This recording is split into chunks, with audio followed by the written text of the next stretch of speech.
Hello, Cancer, Sun, Moon, Rising, and Venus signs. Kamusta kayo? Sana po ay nasa mabuti kayong kalagayan.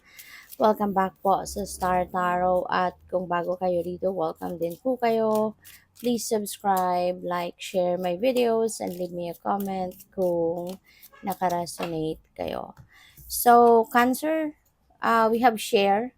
The BCB should still make time for each flower. Ayan. So, siguro, ano kayo no? Cancer, very generous.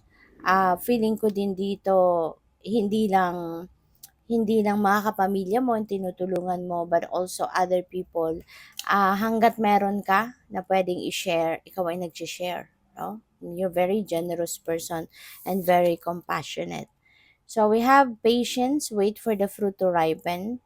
Hindi po pwedeng nagmamadali, hindi po pwedeng nirarush natin ang mga bagay-bagay.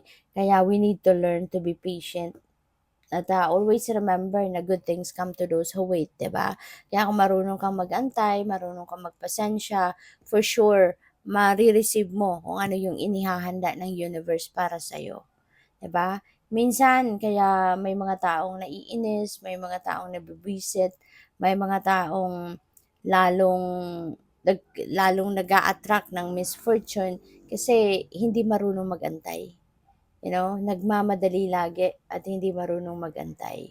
Kaya mas lalong lumalayo kung ano man ang minimithi nila, ano man yung ano man yung ah, desires nila, mas lalong nagtatagal ang pagdating nito, mas lalong nade-delay kumbaga kasi nagmamadali, nira-rush yung mga bagay-bagay. But yun nga, tulad ng sinabi ko kanina, 'di ba? There are some things na kailangan mong hintayin talaga.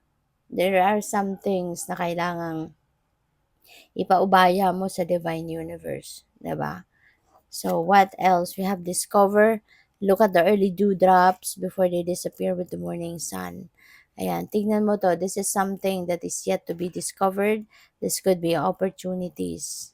Cancer. Maaaring mga oportunidad ito, no? Na maaaring nandiyan na, pero hindi ninyo napapansin. 'Di ba? This could be opportunities na nag-aantay na lang sa'yo. 'Di ba? So, kaya pansinin ninyo before it disappears, before it goes away. 'Di ba? Pansinin ninyo yan. So, tignan natin kung ano pa ang mga mensahe para sa'yo. And maraming salamat for subscribing. And if you haven't subscribed yet, subscribe na kayo. And also maraming salamat din for not skipping the ads. Malaking bagay po yun sa akin. And also please click the join button sa baba ng video kung gusto po ninyo na mag-join kayo sa membership. Salamat. So, we have family matters, Cancer. Maaring meron kayong mga bagay na kailangang asikasuhin at this time, and these are family matters, no? These are things related to your family, to your kids, siguro sa inyong mag-asawa or sa mga magulang ninyo. So, yon mga ganyan. What else? We have tulip, great passion. So, this could be related to what you love doing. Maaari din na this is related to relationship. No? Baka related yan, sitwasyon na yan sa inyong relasyon with your person.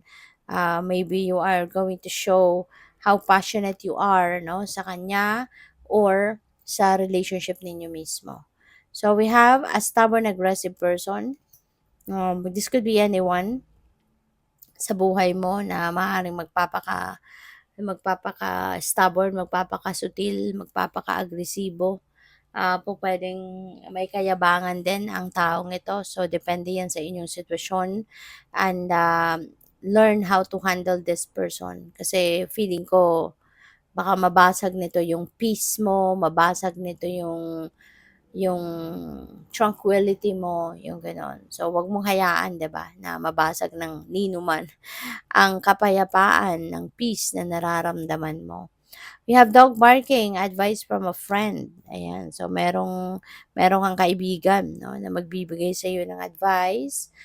This could be unsolicited advice or pwede rin naman na hihingian mo talaga ng advice ang kaibigan mong ito. Alright? Kaya makinig ka sa kanya kasi baka, 'di ba, magiging malaki ang epekto, magandang epekto sa'yo ng advice na ito. So we have younger woman dealing sa relationship with a younger woman.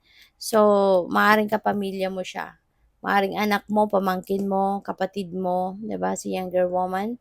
Since kadugtong katabi niya si Family Matters, so maaring kapamilya mo talaga 'to. Okay? At maaring related sa kanya yung kailangan mong asikasuhin, you know? Na kung ano mang bagay yan.